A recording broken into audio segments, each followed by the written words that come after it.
ప్రియులారా, మన ప్రభు అయిన యేసుక్రీస్తు నామములో మీకు శుభోదయం. ప్రతిదినం ప్రభుతో అనుదిన ఆత్మీయ ఆహారం. జూన్ 18 గురువారం.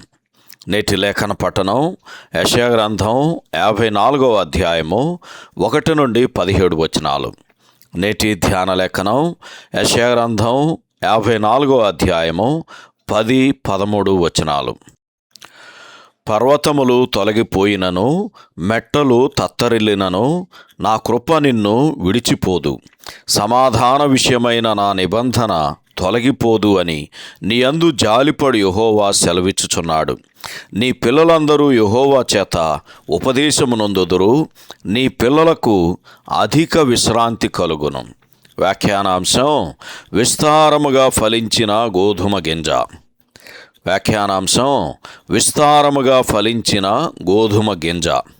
వ్యాఖ్యానం: యెషయా గ్రంథం 53వ అధ్యాయములోని కార్యము నెరవేర్చబడినందున ఇప్పుడు విశ్వాసి ఆనందించి స్తుతిగానము చేయుటకు ఆహ్వానింపబడుచున్నాడు. యెషయా గ్రంథం 53వ అధ్యాయం 10వ వచనంలో అతడు తన్ను తానే అపరాధ పరిహారార్థ బలి చేయగా అతని సంతానము చూచును అని తెలియజేయబడుచున్నది.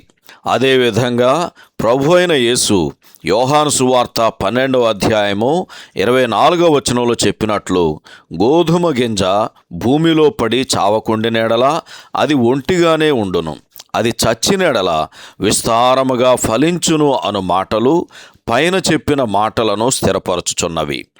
ఈ విస్తారమైన పంటను గూర్చి 54వ అధ్యాయము మనకు కొద్దిగా తెలియజేస్తుంది. ఇశ్రాయేలు అను భూసంబంధమైన విత్తనమును గూర్చి ఇక్కడ సూచించబడింది. అయితే క్రొత్త నిబంధన పరలోక సంబంధమైన కుటుంబమును గూర్చి, అనగా పైనున్న యెరూషలేమును గూర్చి మాట్లాడుచున్నది. ఈ సందర్భంలో గలతీయులకు రాసిన పత్రిక 4వ అధ్యాయము 26-27 వచనాలు చదవండి. బహుకాలము నుండి విధవరాలుగాను గొడ్రాలుగాను ఉన్న యెరూషలేమునకు తన కుమారులను కుమార్తెలను స్వాగతించుటకు దాని గుడారములను నివాస స్థలములను విశాలపరచమని చెప్పబడుచున్నది. సిలువలో జరిగిన కార్యమును బట్టి దేవుడు ఆమె యందు జాలిపడి ఆమెను సమకూర్చుచున్నాడు. ఆయన కోపము నిమిషమాత్రమే గాని ఆయన కృప నిత్యము ఉంటుంది అని యెషయా గ్రంథం 54వ అధ్యాయము 7-8 వచనాల్లో, అలాగే కీర్తన గ్రంథం 30వ కీర్తన 5వ వచనంలో కూడా చదువుతాము. యెషయా గ్రంథం 54వ అధ్యాయం 13వ వచనంలో, నీ పిల్లలందరూ యెహోవా చేత ఉపదేశమునొందుదురు అని వాగ్దానం చేయబడింది. ఇదే వచనము యోహాను సువార్త 6వ అధ్యాయము 45వ వచనంలో, వారందరూ దేవుని చేత బోధింపబడుదురు అని ప్రస్తావించబడింది. దేవుడు మన నిమిత్తము జరిగించిన కార్యములో 2 ఫలితాలున్నాయి. అవేవనగా, ఆయన మన దోషములను భరించాడు. రెండవదిగా, ఆయన అనేకులకు నీతిని గూర్చి ఉపదేశిస్తున్నాడు.